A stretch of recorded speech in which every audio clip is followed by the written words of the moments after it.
Avó, aqui para o meu vídeo, meus amigos, a minha avó foi aquela que ensinou a minha mãe ensinou-me a mim, não é? A minha avó também me ensinou a mim. Como se fazer o melhor arroz do mundo. Que já, por sua vez, já vem da sua mãe. Correto, avó? É. Que são saberes de gerações em gerações. Já vem de família.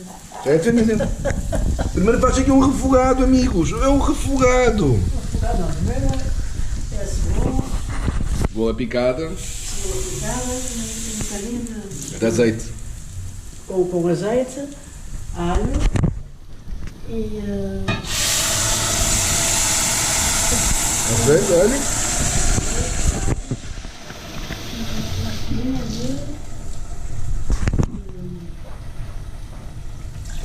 e sal para deixar a cebola estalar.